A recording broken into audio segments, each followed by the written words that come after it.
जिद्दी हाथी का बच्चा डिम्बो। एक दफा का जिक्र है, डिम्बो नामी एक हाथी का बच्चा था जो अपने माँ बाप के साथ रहता था और अपनी जंगल की जिंदगी से बहुत बेजार था। वो दूर जाकर नई जगहों को दरियाफ्त करना चाहता था। वो पूरे जंगल में घूमता था और नए नए लोगों से मिला करता था, लेकिन उसका दोस्त छोटा चूहा उसको कहता रहता था कि बाहर की दुनिया बहुत बड़ी है और अभी बहुत सी जगहें देखना बाकी हैं। तो डिम्बो ने ये सोच लिया था कि उसे जाना चाहिए एक लंबे सफर पे जहाँ वो नई जगहें तलाश करेगा। एक दिन वो इस हवाले से बात करने के लिए अपने वालिदैन के पास गया। मैं एक ही जंगल में रहते हुए थक गया हूँ। मैं नई जगहों की तलाश में जाना चाहता हूँ। मेरे बच्चे, ये हमारा घर है और इसके अलावा हमें ये भी नहीं मालूम कि जंगल के बाहर क्या है। इंसान बहुत खतरनाक हो सकते हैं। डिम्बो ने अपने वालिदैन की बात सुनी, लेकिन उस बात पर कोई तवज्जो नहीं दी। लेकिन अब भी वो जंगल से बाहर की दुनिया को देखना चाहता था। उसी रात जब जंगल के सारे जानवर सो रहे थे तो डिम्बो अपने घर से निकला ताकि वो जंगल से बाहर की दुनिया को देख सके। उस वक्त बहुत ज्यादा अंधेरा था। उसने बहुत मुश्किल से अपना रास्ता तलाश किया। अचानक डिम्बो ने ऐसा महसूस किया कि कोई चीज उसके पास आ रही है। इससे पहले कि वो कुछ सोच पाता, अचानक उसने खुद को एक जाल में पाया। उसने जाल से निकलने की कोशिश की, लेकिन वो नाकाम रहा। कुछ देर के बाद उसने लोगों की चीखने, चिल्लाने और खुश होने की आवाजें सुनी। हे, हमने पकड़ लिया उसे! देखो देखो, हमने पकड़ लिया उसे!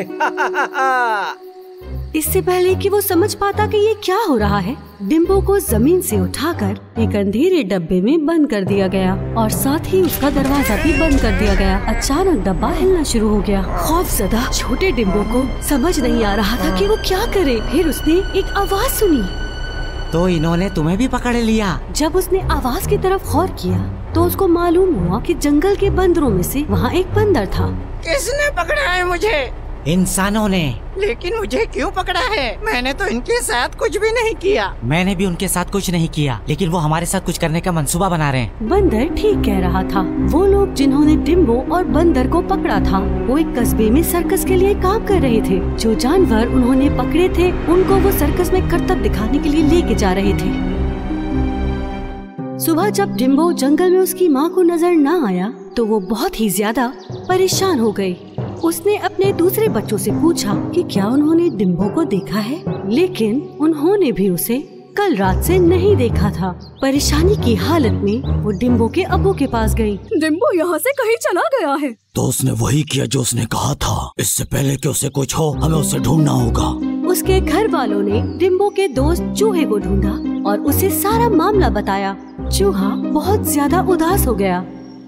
ये सब मेरी वजह से हुआ है, क्योंकि मैंने उसे बताया था कि जंगल के बाहर भी जिंदगी है।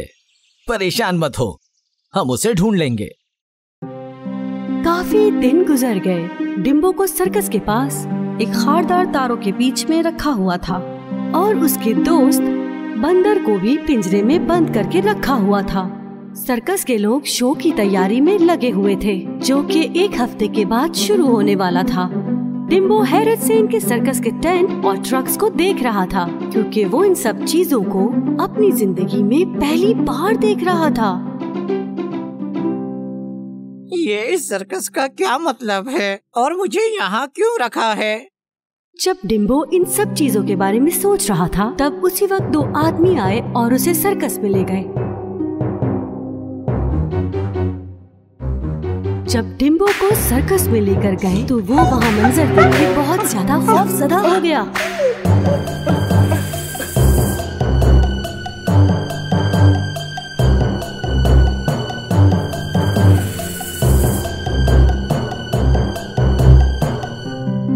कुछ देर के बाद सर्कस का मालिक, जो कि जानवरों का ट्रेनर भी था, अपने हाथ में चाबुक लिए डिम्बो के सामने आया। तुम बिल्कुल वही करतब करोगे जो मैं तुम्हें दिखाऊंगा। शो का बेहतरीन हिस्सा सिर्फ और सिर्फ तुम्हारा होगा, वरना तुम्हारी सजा तुम्हें पसंद नहीं आएगी। डिम्बो बहुत ज्यादा डर गया था। उसने वो करतब करने की कोशिश की जो सर्कस का मालिक उसे सिखा रहा था। दूसरी तरफ उसका दोस्त चूहा डिम्बो को पूरे जंगल में तलाश कर रहा था। उसने हर उस जानवर से पूछा जो डिम्बो को जानता था, लेकिन किसी को मालूम नहीं था। एक गुलाबी परिंदे ने मायूस चूहे को इधर उधर घूमते देखा और फिर उसका मसला पूछने के लिए उसके पास गया। मैं अपने दोस्त डिम्बो को ढूंढ रहा हूँ। डिम्बो, वो जिद्दी हाथी का बच्चा डिम्बो?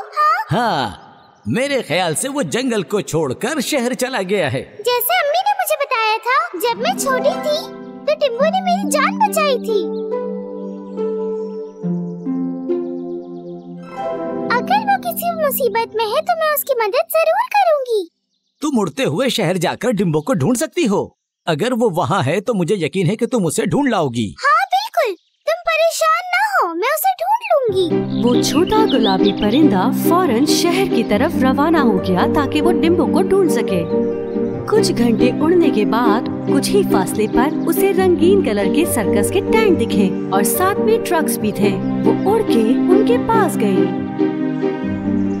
और फिर उसने क्या देखा कि कुछ लोग डिम्बो को अपने साथ कहीं लेके जा रहे थे। वो फौरन उड़ के डिम्बो के पास गई।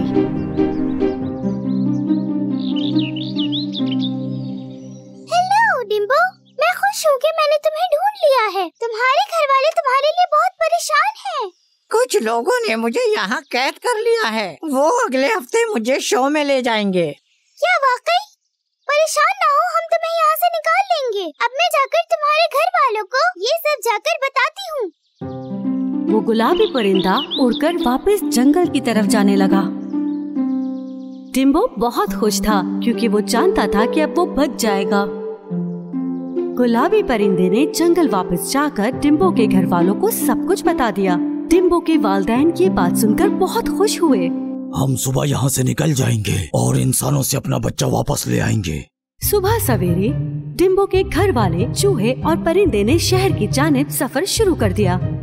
हाथियों और चूहे की रफ्तार परिंदे जितनी तेज नहीं थी। एक लंबा सफर उनका इंतजार कर रहा था। सर्कस में डिम्बो और दूसरे जानवर बड़े शो की तैयारी कर रहे थे, जबकि बंदर मस्खरों के साथ मजाक कर रहा था। डिम्बो वो करतब करने की कोशिश कर रहा था जो सर्कस के मालिक ने उसे सिखाए थे। चलो आ जाओ, अब तुम्हें ऊंची छलांग लगानी है। सर्कस का मालिक उसको वो चीजें करने को कह रहा था जो एक हाथी नहीं कर सकता। डिम्बो को वो वाकया याद आ गया जो जंगल में उसके साथ हुआ था जब वो दूसरे जानवरों की नकल करने की कोशिश कर रहा था।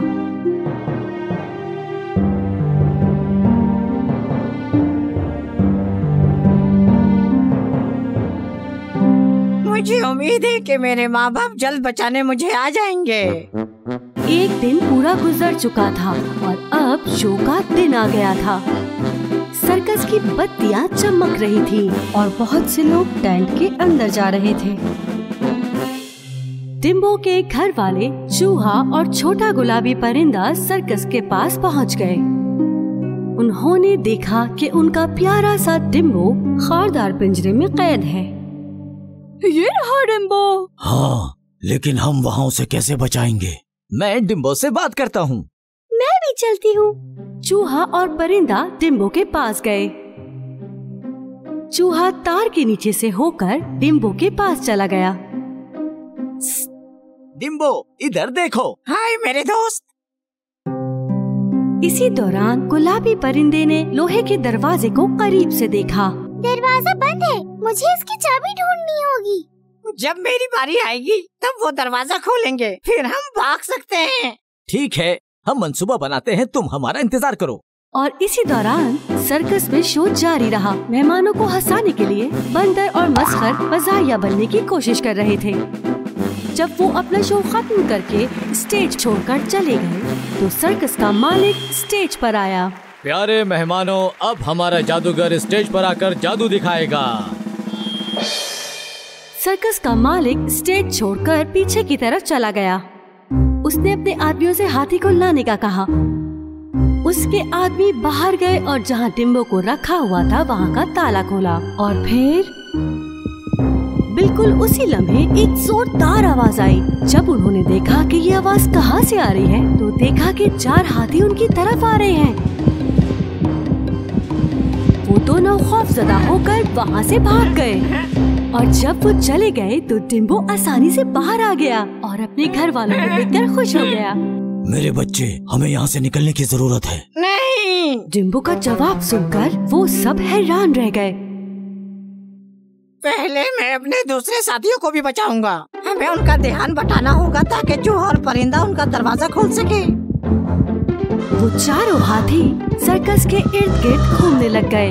डिम्बो के अब्बू टेंट के अंदर चले गए और खौफजदा होकर लोग वहाँ से भागने लग गए और उसी लम्हे गुलाबी परिंदा पिंजरों के दरवाजों को खोल रहा था। चूहा भी गुलाबी परिंदे के साथ मिलकर उसकी मदद कर रहा था और फिर सारे जानवर जंगल की तरफ भाग गए। सर्कस का मालिक हैरान हो गया और उसको समझ नहीं आया कि ये सब क्या हो रहा है। वो बहुत गुस्से में था। जब वो इधर उधर भाग रहा था तो पूरा टेंट उसके ऊपर गिर गया। डिम्बो, उसके घर वाले और उसके दोस्त जब सर्कस से दूर एक महफूज जगह पहुँचे तो वो सब वहाँ सांस लेने के लिए रुक गए। वो काफी थके हुए थे लेकिन बहुत खुश भी थे। उसी वक्त बंदर उसके पास आया और कहा, डिम्बो, मैं तमाम दोस्तों की तरफ से तुम्हारा शुक्रिया अदा करता हूँ जिन्हें तुमने बचाया। जबकि तुम भाग सकते थे फिर भी तुमने हम सब के बारे में सोचा। कोई बात नहीं, तुम सब मेरे दोस्त हो। जंगल की जिंदगी ने मुझे दोस्ती और मदद करना सिखाया है। हाँ, हमें हमेशा एक दूसरे का ख्याल रखना चाहिए, वरना जिंदगी हमारे लिए मुश्किल हो जाएगी। हाँ तो डिम्बो, तुम्हारा अगला सफर कब है? अगली दफा जब जंगल छोड़ने का फैसला करो तो हमें बता देना। अम्मी, अब्बू, मेरी बहन और मेरे भाई, आप लोगों को मेरी वजह से परेशानी हुई, मैं माफी चाहता हूँ। आइंदा मैं कभी इस खूबसूरत जंगल को छोड़ने की गलती नहीं करूँगा। उन सब ने जंगल की तरफ वापसी का सफर शुरू कर दिया और उसके बाद डिम्बो ने कभी कोई शिकायत नहीं की और हंसी खुशी जंगल में जिंदगी गुजारने लगा।